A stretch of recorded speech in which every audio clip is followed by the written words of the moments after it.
6.3 का दूसरा सवाल, 6.3 का दूसरा सवाल है। इसका आपके सामने चित्र है।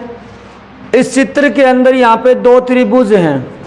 ये दो त्रिभुज, एक का नाम ओडीसी है, एक का नाम ओबीए है। ये दोनों समरूप हैं और इसमें दो कोण भी दिए हैं। ये वाला 70 डिग्री का दिया है, यानी कोण डी ओडीसी 70 डिग्री का और कोण सीओबी 125 डिग्री का दिया है। इसने कहा है त्रिभुज ओडीसी समरूप है ओबीए के। ओडीसी ऊपर वाला त्रिभुज ये वाला और ओबीए नीचे वाला ये वाला, ये दोनों समरूप है। तो जिस हिसाब से इसका नाम लिखा गया है उसी हिसाब से इसके संगत कोण बराबर होंगे। संगत कोण बराबर कैसे होंगे? ओडीसी का ओ कोण, ओडीसी का ओ कोण ये वाला कोण ओ के बराबर होगा और ओबीए का ओ कौन सा है? ओबीए का ओ कोण ये दोनों आपस में बराबर होंगे। ये समरूप नहीं भी होता तो ये बराबर होते। क्यों होते बराबर? क्योंकि शीर्षाभिमुख कोण थे। दूसरी बात है, इसका 2 नंबर अक्षर है डी, इसका 2 नंबर अक्षर है बी, तो इसका डी कोण इसके बी के बराबर होगा। अब ओडीसी का डी कौन सा है? ओडीसी का डी ये रहा 70 है, ये 70 इस ओबीए के बराबर होगा, यानी यहाँ पे कोण ओडीसी बराबर होगा कोण ओबीए के, क्योंकि डी बीच में बी बीच में, तो दोनों बराबर होंगे क्योंकि दोनों त्रिभुज समरूप है।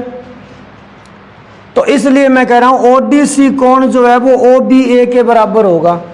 तो ओडीसी कौन सा है? ओडीसी तो ये रहा और ओबीए ये रहा, ये 70 का होगा। कितने का होगा? यानी ओडीसी ओबीए बराबर है। ओडीसी 70 डिग्री का है तो आपका ओबीए कोण 70 डिग्री होगा। हालांकि पूछा नहीं है ओबीए, लेकिन फिर भी ये 70 डिग्री का होगा। इसके अलावा अगर ये कोण 125, इसने पूछा है कोण डीओसी, डीओसी ये वाला कोण पूछा है कितने डिग्री का है? एक सीधी रेखा कितने डिग्री का कोण होती है? सीधी रेखा कितने डिग्री का होती है? 180 डिग्री का। तो आप यहां पे लिखोगे चूंकि कोण डीओसी ये वाला कोण डीओसी, जरा ध्यान से देखना, कोण डीओसी प्लस में ये सीओबी, मैंने कौन से दो कोण लिखे हैं? डीओसी ये वाला कोण और सीओबी ये वाला कोण। एक तो ये वाला और एक ये वाला, ये दोनों मिलेंगे तो ये पूरा बनेगा। अरे एक तो ये है डीओसी, एक ये सीओबी है, ये मिलके दोनों पूरा ही बनेगा। और ये पूरा कितने डिग्री का है? 180 डिग्री का। ये 180 डिग्री का क्यों होता है? क्योंकि ये रेखिक युग्म है। इन्हें क्या बोलते हैं? जहाँ पे दो कोण मिलके एक सीधी रेखा बनाए, जैसे इस तरीके से ये दो कोण है, ये वाला कोण और ये वाला कोण रेखिक युग्म कहलाते हैं ये, क्योंकि ये एक सीधी रेखा पे बने होते हैं। इनका योग हमेशा 180 डिग्री होता है। कितना डिग्री होता है? तो इनका रीजन लिख देना आगे कि ये रेखिक युग्म है। क्या है ये? इसमें से आपको डीओसी का तो नहीं पता, लेकिन सीओबी का पता है। कितना डिग्री है? 125। मान लो ये 125 है तो ये कितना बचेगा? टोटल तो 180 होता है, बराबर में है 180। ये 125 इधर ले आओ तो कोण डीओसी बराबर कितना बचा? बोलो। 180 माइनस 125 यानी 55 डिग्री बचा। तो कोण डीओसी कितने डिग्री का बचा है? ये डीओसी आपका 55 का बचा है। ये 55 है तो ये भी कितना होगा? क्यों होगा 55? शीर्षाभिमुख भी है और दूसरी बात ये समरूप त्रिभुजों के संगत अवयव भी तो हैं। तो लिख देना कोण डीओसी, कोण डीओसी, चूंकि कोण डीओसी ये कोण किसके बराबर है? बोलो। डीओबी के बराबर है, एओबी के बराबर है। किसके बराबर है? कारण क्या इनके बराबर होने का? दो कारण है, एक तो शीर्षाभिमुख है और दूसरे अरे समरूप त्रिभुजों के संगत अवयव हैं। तो आप यहाँ पे सरल आपको लग रहा है शीर्षाभिमुख, तो वो लिख दो।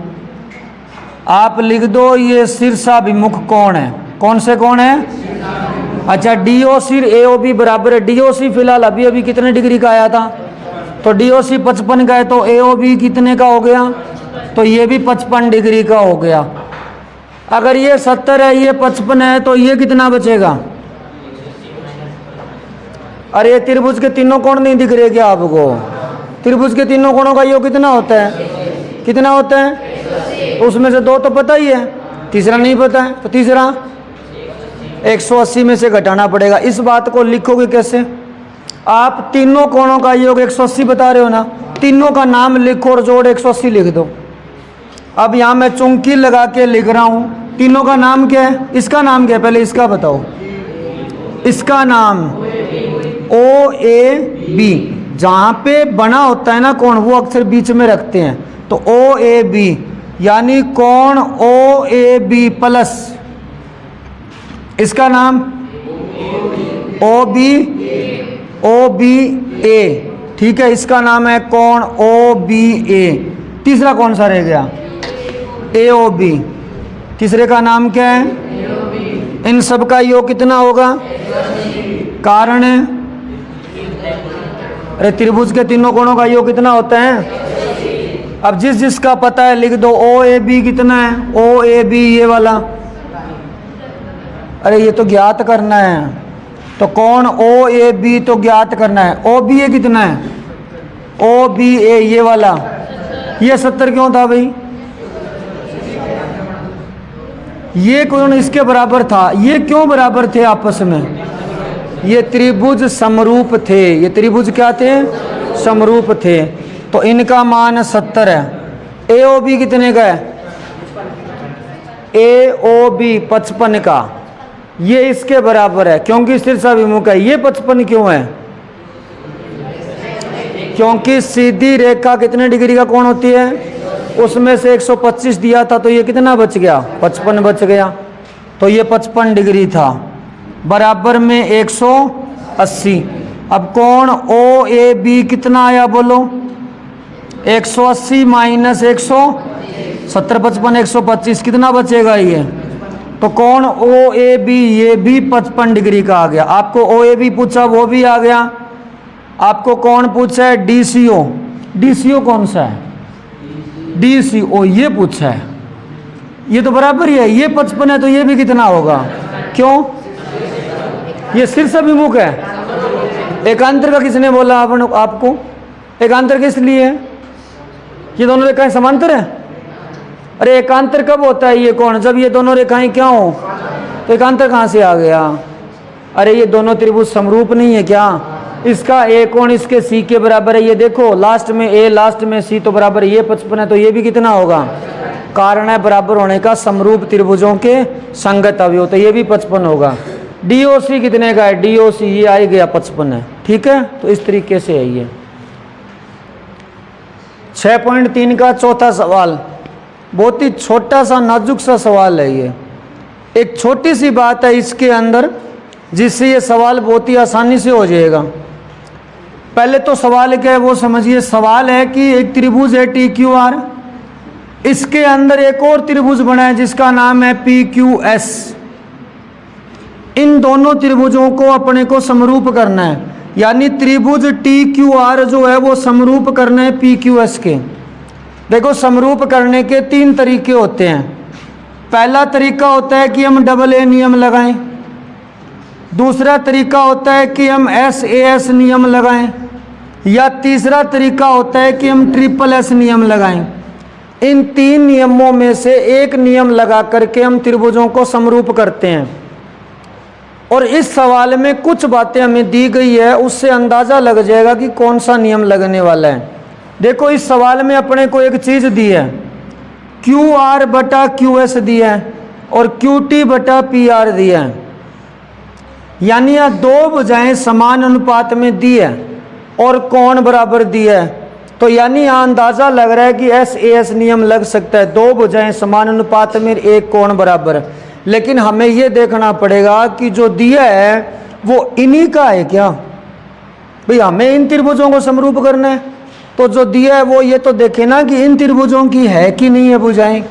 अब देखो, अगर मान लो हमें इनको समरूप करना है, तो सीधी सी बात है QR के बटे में कौन सी भुजा लगानी पड़ेगी? QS। अब देखो, QR के बटे में QS ही है, ये तो सही दी है। चित्र को छोड़ो, आप इसको देखो एक बार। क्यू आर के बटे में क्यू एस लगानी पड़ेगी, आखिरी दो अक्षर क्यू एस, आखिरी दो अक्षर क्यू आर, ये बात तो ठीक है।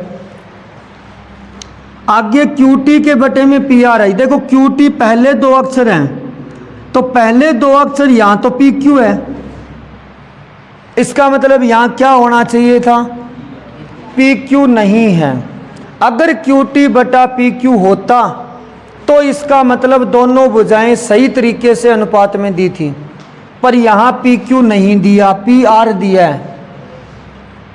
इसका मतलब हमें क्या करना पड़ेगा, देखिए इसमें कोण 1 बराबर कोण 2 दिया, यानी पी आर को चेंज करना पड़ेगा।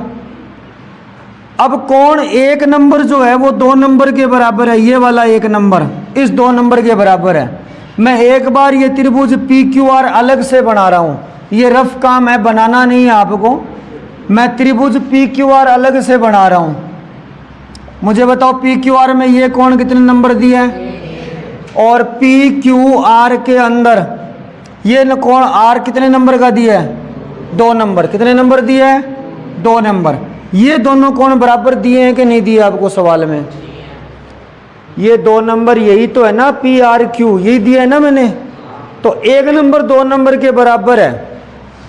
हमने 9वीं क्लास में एक बात पढ़ी है, अगर किसी त्रिभुज में 2 कोण बराबर हों, एक ही त्रिभुज की बात कर रहा हूं मैं, 2 अलग अलग त्रिभुजों में नहीं, एक ही त्रिभुज में अगर 2 कोण बराबर हो तो इनके सामने की भुजाएं क्या होती है, लंबाई में बराबर होती है। यानी कोण 1 के सामने कौन सी भुजा है, पी आर, और कोण 2 के सामने कौन सी है, पी क्यू। यानी पी आर और पी क्यू लंबाई में बराबर है। अब आप इसका जब प्रूफ देखेंगे तो प्रूफ में आपको ये लिखना है कि चूंकि कोण 1 बराबर किसके कोण है, और कोण 1 के सामने भुजा कौन सी है, पी आर। कौन सी है, ये पी आर। कोण 2 के सामने कौन सी है, पी क्यू। मैं बात कर रहा हूं इस त्रिभुज की, इसी की बात कर रहा हूं मैं। बीच वाली लाइन आप भूल जाओ, ये वाली लाइन, ये वाली लाइन एक बार भूल जाओ। ये दोनों कोण बराबर है तो इसके सामने वाली ये भुजा, इसके सामने वाली ये भुजा, यानी पी क्यू और पी आर लंबाई में बराबर है। तो पी आर और 2 के सामने है पी क्यू, 2 के सामने पी क्यू लंबाई में बराबर है। यहां पे हमें ये पी आर दिक्कत कर रही थी ना, हमें पी आर की जगह क्या चाहिए था, क्यू टी। पहले दो अक्षर की जगह पी क्यू चाहिए था, तो पी आर को बदल दो, पी आर किसके बराबर है। तो मैं यहां से लिख रहा हूं समीकरण 1 से, ये समीकरण नंबर 1 है, क्यू आर बटा क्यू एस बराबर में क्यू टी बटा पी आर की जगह बोलो क्या लिखूं, पी क्यू। क्या लिखूं, पी क्यू। और कोण 1 आपको पता है 2 के बराबर है ही, या कोण 1 बराबर 2 को छोड़ो आप, इसकी जरूरत नहीं है हमें। अब जरा ध्यान से देखना, हमें बड़ा त्रिभुज टी क्यू आर छोटे त्रिभुज पी क्यू एस के समरूप करना है, इस वाले के। हमें ये दोनों त्रिभुज समरूप करने हैं, टी क्यू आर समरूप करना है पी क्यू एस के। अब देखो 2 भुजाएं हमारे पास अनुपात में आ चुकी है, वैसे तो आई भी थी, बस ये एक नाम बीच में अड़चन पैदा कर रहा था। पी आर किसके बराबर है, और पी आर पी क्यू के बराबर क्यों है, क्योंकि इनके सामने के कोण क्या थे, बराबर थे। अब देखो आपकी भुजाएं समान अनुपात में आ गई। क्यू आर किस त्रिभुज में, क्यू आर बड़े त्रिभुज में, इसके बटे में कौन सी है, क्यू एस छोटे त्रिभुज की। समझ में आ रही है बात, बड़े त्रिभुज के बटे में छोटे त्रिभुज की, क्यू टी बड़े त्रिभुज की, इसके नीचे छोटे त्रिभुज की पी क्यू। बड़े त्रिभुज के बटे में छोटे त्रिभुज की भुजा, बड़े त्रिभुज के बटे में छोटे त्रिभुज की भुजा, और बीच का कोण दोनों में उभयनिष्ठ है कि नहीं है। यानी कोण 1 बराबर कोण क्या है, 1। क्या यहाँ पे एस नियम लग रहा है, एस नियम क्या होता है आपको पता है, कि 2 त्रिभुज समरूप तब होते हैं जब इसकी ये भुजा इसके बटे में लग जाए, ये भुजा इसके बटे में लग जाए, और दोनों के बीच को कोण बराबर हुआ है। तो यही तो लग रहा है यहाँ पे, छोटे त्रिभुज की ये भुजा बड़ी वाली के इसके बटे में ये रही क्यू टी बटा पी आर, क्यू टी बटे में पी आर, नहीं ये रही क्यू टी बटे में पी क्यू, क्यू टी और बटे में पी क्यू। बड़े त्रिभुज की भुजा बटे में छोटे वाले की, क्यू आर बड़े वाले की बटे में छोटे वाले की, और बीच में दोनों कोण बराबर है। कोण एक किस त्रिभुज के अंदर है पहले ये बताओ?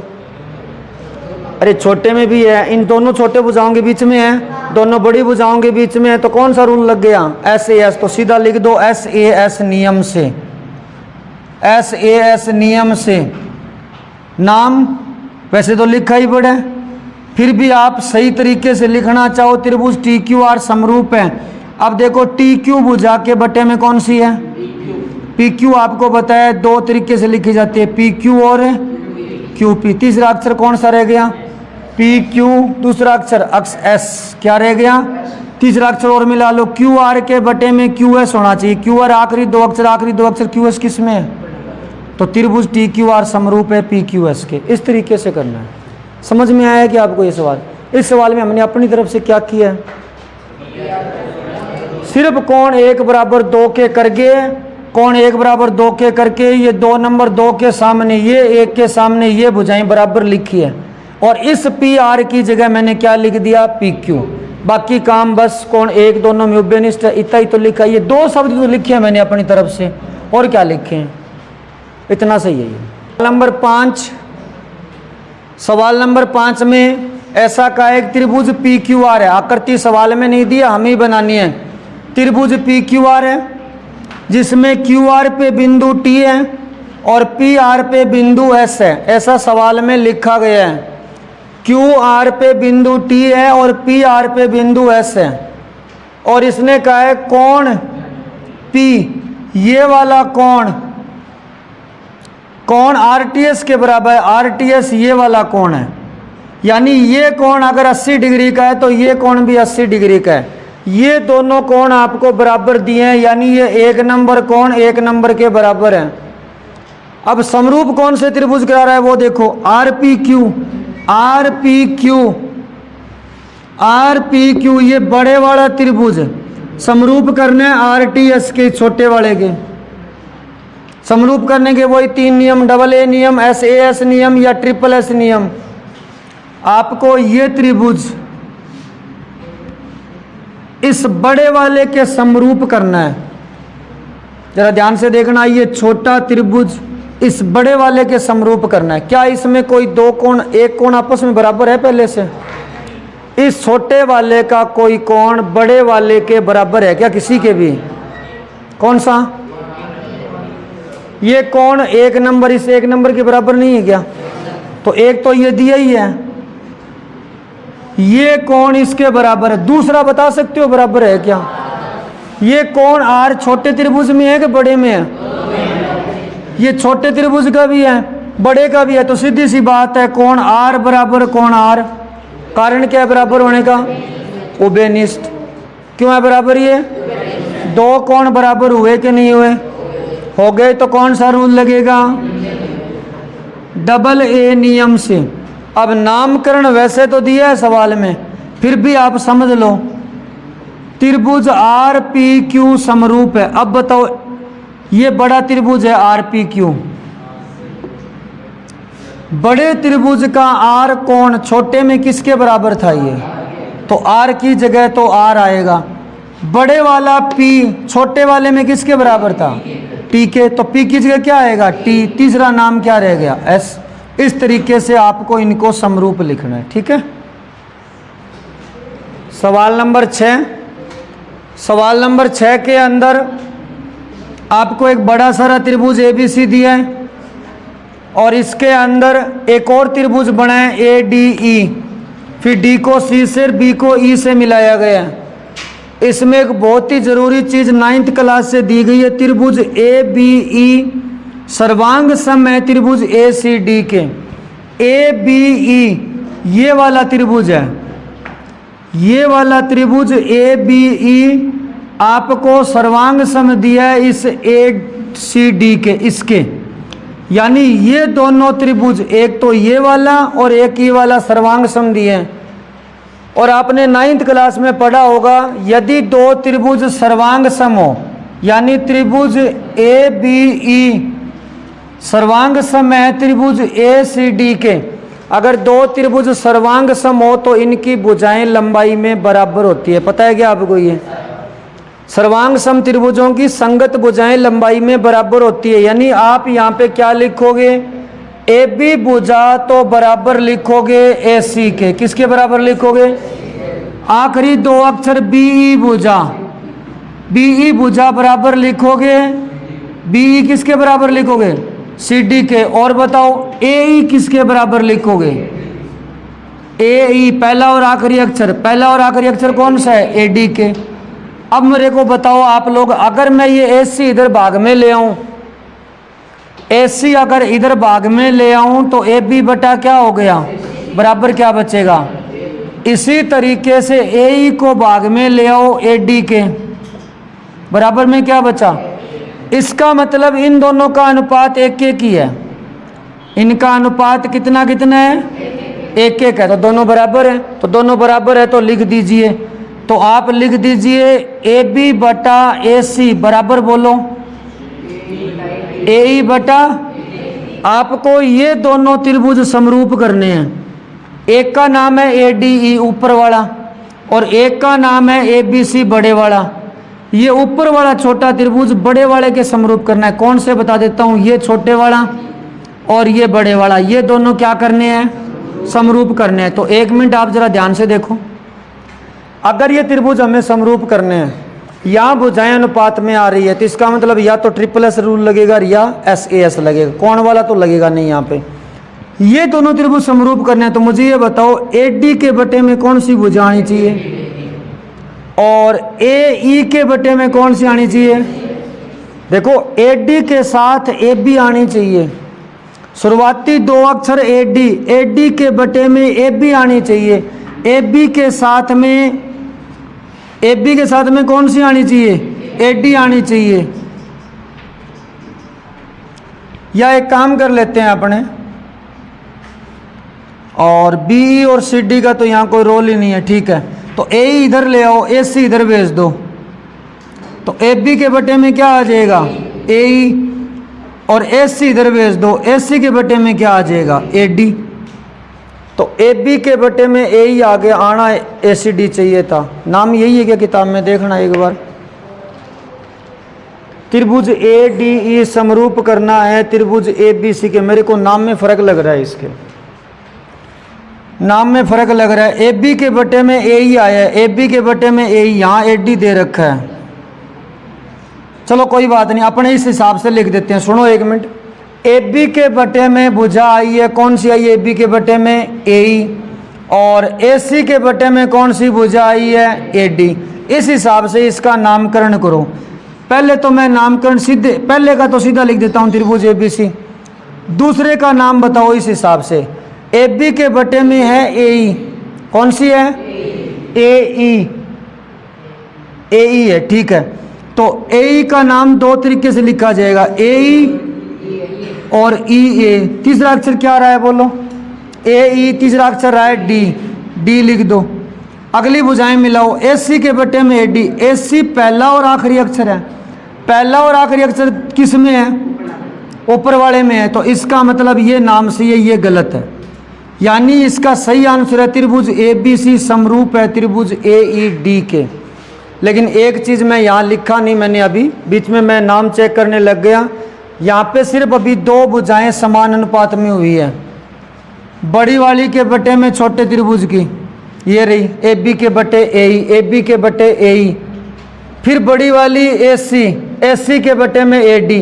बीच का कोण दोनों में ए उभयनिष्ठ है, ये जरूर लिखना है। कोण ए यहाँ पे दोनों में क्या है? तो कौन सा रूल लगा है यहाँ पे? S A S. तो यहाँ पे एस ए एस रूल लगा है। कौन सा रूल लगा है? S A S. इस तरीके से त्रिभुज ए बी सी जो है समरूप होगा ए ई डी के, ना कि ए डी ई के। तो मेरे हिसाब से ये नाम थोड़ा सा गलत है, ए डी ई की बजाय यहाँ ए ई डी होना चाहिए, ठीक है। ये गलत नहीं है, इसको दोबारा देखना। दोबारा ये कि ये जो नाम आए ना त्रिभुज ए बी सी समरूप है त्रिभुज ए ई डी के, ये भी सही है। और यहाँ पे ए ई ए डी के बराबर है। ए ई किसके बराबर है? तो आप यहाँ पे ए ई को ए डी से रिप्लेस कर सकते हो, यानी इसको मैं ऐसे भी लिख सकता हूँ, ए बी बटा ए ई की जगह ए डी और ए सी बटा ए डी की जगह ए ई, ये भी लिख सकते हैं। अब अगर आप नामकरण करोगे तो त्रिभुज ABC समरूप हो जाएगा त्रिभुज ADE के। देख सकते हो आप AB के बटे में AD ये रहा, AC पहला और तीसरा अक्षर, पहला और तीसरा अक्षर AE, तो आप ये भी लिख सकते हो, ये लिखना ही पड़ेगा कोण A बराबर कोण A। तो ये नाम भी सही है और ये नाम भी सही है, दोनों नाम सही है, ठीक है।